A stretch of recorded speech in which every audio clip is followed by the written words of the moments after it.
بسم اللہ الرحمن الرحیم۔ کتاب العلم ہمارا پورا ہوا۔ آج سے ہم کتاب الطہارات پڑھیں گے۔ تو طہارات یہ طہارت کی جمع ہے۔ وہ طہارت کہتے ہیں پاکائی کو، پاکیزگی۔ تو اس باب کے اندر، اس کتاب کے اندر ہم جو پاکائی کے متعلق، طہارت کے متعلق احادیث پڑھیں گے، اور پانی کے حوالے سے، کیونکہ طہارت پانی سے حاصل کی جاتی ہے، تو پانیوں کے متعلق بھی احادیث ہم پڑھیں گے۔ سب سے پہلی حدیث پاک ہے عن ابی الزبیر رضی اللہ تعالیٰ عنہ جابر قال قال رسول اللہ صلی اللہ علیہ وسلم لا يبولن احدكم في الماء الدائم ثم يتبدأ منه۔ حضرت ابو الزبیر رضی اللہ تعالیٰ عنہ سے روایت ہے، اور وہ حضرت جابر بن عبداللہ رضی اللہ تعالیٰ عنہ سے روایت کرتے ہیں، اور آپ فرماتے ہیں کہ نبی کریم صلی اللہ علیہ وسلم نے ارشاد فرمایا، تم میں سے کوئی بھی ٹھہرے ہوئے پانی میں پیشاب نہ کرے۔ لا یبولن احدکم فی الماء الدائم، دائم یعنی کھڑے پانی میں، تم میں سے کوئی بھی کھڑے پانی میں، ٹھہرے ہوئے پانی میں پیشاب نہ کرے۔ بعید طور پر کہ ثم یتودع منہ، بعید طور پر کہ پھر اس سے کیا کرے، وضو کرے۔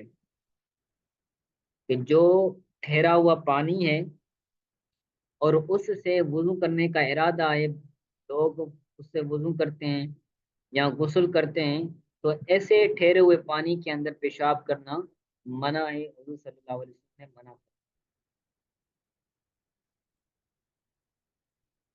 تو اس سے یہ چیز بھی سمجھی جا سکتی ہے کہ ایک پانی ٹھہرا ہوا نہ ہو، بہتا جائے، جیسے ندیاں ہوتی ہیں یا نالے ہوتے ہیں بڑے بڑے، تو اگر وہ بڑے نالے ہیں، بڑی ندی ہے، تو اس کے اندر اگر کوئی بندہ پیشاب کر لیتا ہے، تو پھر اس سے کیا ہوگا، تو وہ پیشاب والا جو پانی ہوگا، ناپاک نجس جو پانی ہوگا، وہ بہہ جائے گا، پھر پیچھے سے اس کو وضو کرنا جائز ہوگا۔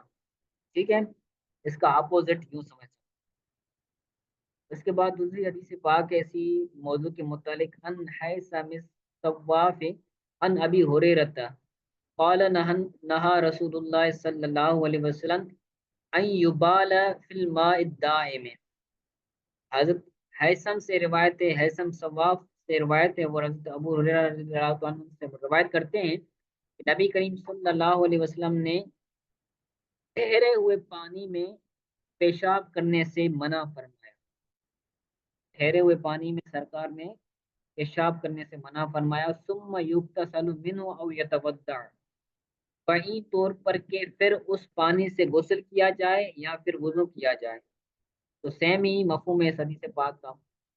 آگے تیسری حدیث پاک پڑھتے ہیں، ان شعبی ان مسروق ان عائشہ رضی اللہ تعالی عنہا ان رسول اللہ صلی اللہ علیہ وسلم تودع ذات یوم فجاءت الحرۃ فشربت من الاناء فتودع رسول اللہ صلی اللہ علیہ وسلم منہ۔ حضرت شعبی سے روایت ہے، وہ حضرت مسروق سے آواز روایت کٹ رہی کرتے ہیں، ہے۔ اور حضرت مسروق حضرت سیدہ بی بی عائشہ صدیقہ رضی اللہ تعالی عنہا سے روایت کرتے ہیں کہ نبی کریم صلی اللہ علیہ وسلم نے ارشاد فرمایا، نبی کریم صلی اللہ علیہ وسلم نے ایک دن وضو کیا، تودع ذات یومن، ایک دن آپ صلی اللہ علیہ وسلم نے وضو کیا، فجاءت الحرۃ، پھر بلی آئی، ہرہ یعنی بلی، فشربت من الاناء، تو حضور صلی اللہ علیہ وسلم جس برتن سے وضو کر رہے تھے، تو اس برتن سے بلی نے پانی پیا، فشربت من الاناء، اس بلی نے اس برتن سے پانی پیا، فتودع رسول اللہ صلی اللہ علیہ وسلم، تو سرکار صلی اللہ علیہ وسلم نے اس پانی سے وضو مکمل کیا یا وضو فرمایا۔ ٹھیک ہے، تو اس حدیث پاک سے یہ ثابت ہوتا ہے کہ اگر جو بلی ہے، تو بلی کا جوتا کیا ہے، وہ پاک ہے، پاک بھی ہے اور پاک کرنے والا بھی ہے، طاہر بھی ہے اور مطہر بھی ہے۔ طاہر اس اعتبار سے ہے کہ وہ پاک ہے، اور مطہر اس اعتبار سے ہے کہ اگر کوئی بندہ اس سے وضو کرے تو اس کا وضو ہو جائے گا، وہ بندہ پاک ہو جائے گا۔ اسی طرح غسل کرے تو غسل بھی کر سکتا ہے، لیکن وہ پانی کیا ہوگا؟ مکروہ ہوگا، ٹھیک ہے؟ کیونکہ جو بلی ہوتی ہے، اس بلی کا کبھی کبھار بلی کی جو بلی شکار کر لیتی ہے چوہے کا، پھر اس کے منہ کے اندر اس کا خون ہوتا ہے، تو اگر وہ ڈائریکٹ چوہا کھانے کے بعد ڈائریکٹ اگر وہ پانی پیے گی تو وہ پانی کیا ہو جائے گا؟ مکروہ ہے، تحریمی ہو جائے گا، ٹھیک ہے؟ تو پھر بھی وہ پانی نجس نہیں ہوگا، مگر وہ مکروہ ہے، تحریمی ہوگا، ٹھیک ہے؟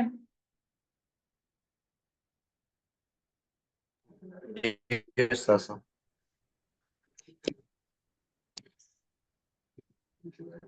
چوتھی حدیث پاک ہے، ان منصور ان ابی وائل قال رأیت رسول اللہ صلی اللہ علیہ وسلم یبول علی صباقت قوم قائما۔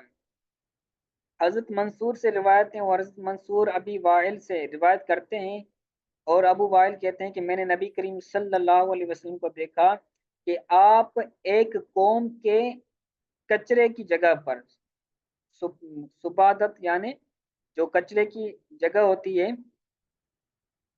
اس پر آپ صلی اللہ علیہ وسلم کو میں نے پیشاب کرتے ہوئے دیکھا۔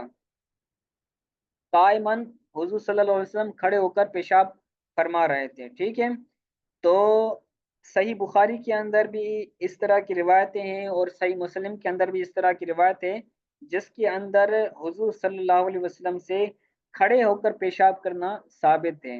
تو بسا اوقات لوگ یہ کہہ دیتے ہیں کہ جو بخاری میں ہے، جو مسلم میں ہے، اسی پر عمل کرو، تو ہم جواب دیتے ہیں کہ بخاری و مسلم کے اندر یہ بھی روایتیں ہیں، لیکن ان پر عمل کرنا، ہر جگہ پر اس پر عمل نہیں کیا جائے گا۔ تو یہ جو سرکار صلی اللہ علیہ وسلم کا وہ عذر پر معمول ہے، کہ بسا اوقات کیا ہوتا ہے، بندہ بیٹھ کر پیشاب نہیں کر سکتا، یا بیٹھنے کے اندر تکلیف ہوتی ہے، یا پھر ایسی جگہ ہوتی ہے جہاں پر بیٹھ کر اگر کوئی بندہ پیشاب کرے گا تو اس کی چھینٹیں اس کے کپڑوں میں لگ جائیں گی، تو وہ تمام صورتوں اس کے اندر معمول ہوں گی، تو ان تمام صورتوں کے اندر بندہ کھڑے ہو کر پیشاب کر سکتا ہے۔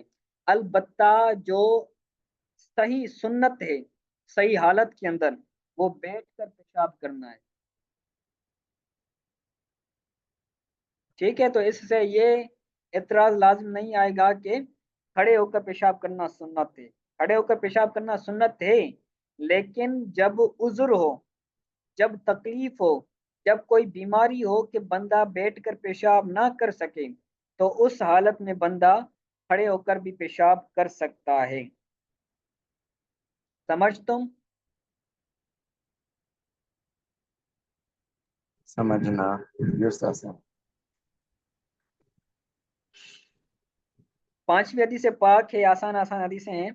ان عدی ان عدی بن حاتم، عدی بن حاتم سے روایت ہے، یہ حاتم وہ حاتم ہے جو جن کی سخاوت مشہور ہے، کہ حاتم بہت سخی تھا، تو اس کا Sasa بیٹا ہے۔ پیچھے پیچھے ایک سوال رہ گیا، اگر آپ جی جی کہ سوال کرنا ہے آپ سے، یہ اگر عذر نہ ہو، عذر کے بغیر تو کھڑے ہو کے پیشاب نہیں نہ کر سکتے، عذر کے بغیر جی، بے اگر شک عذر یہ نہیں ہے تو وہ کھڑا ہو کر سنت ہے، پیشاب نہ کرے تو بہتر ہے، ٹھیک ہے؟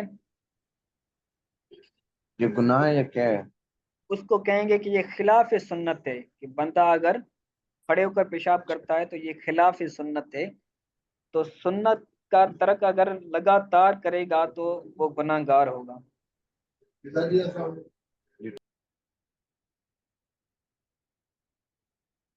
ٹھیک ہے؟ پانچویں حدیث پاک کے عدی بن حاتم سے روایت ہیں، اور وہ حضرت ابن عباس سے روایت کرتے ہیں۔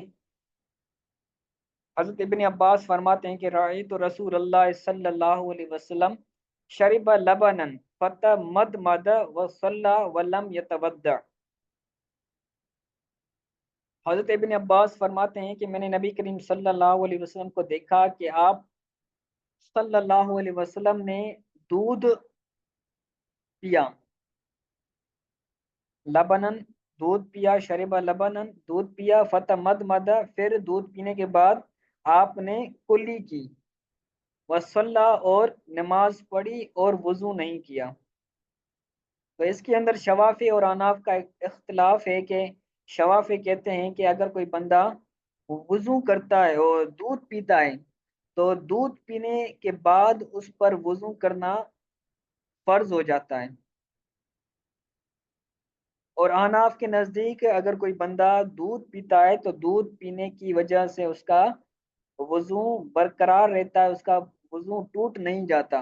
اور ہماری دلیل یہ حدیث پاک ہے کہ سرکار صلی اللہ علیہ وسلم نے دودھ تناول کیا، دودھ پیا، اس کے بعد آپ نے صرف کلی کی، پھر نماز پڑھی، کیونکہ دودھ پینے کی وجہ سے کیا ہوتا ہے، منہ کے اندر اس کے ذرات یا پھر اس کی ایک ذائقہ منہ کے اندر رہ جاتا ہے، تو اس کو ختم کرنے کے لیے ضروری ہے کہ بندہ خالص ایک کیفیت کے ساتھ نماز پڑھے، جس کے اندر منہ کے اندر یا پھر کوئی اور چیز نہ ہو۔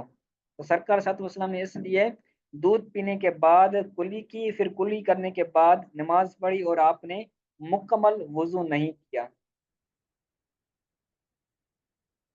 ٹھیک ہے، تو یہ 5 حدیث پاک آپ اچھی طرح سے یاد کیجئے گا، اگر کوئی چیز سمجھ نہیں آئی تو وہ پوچھ لیں۔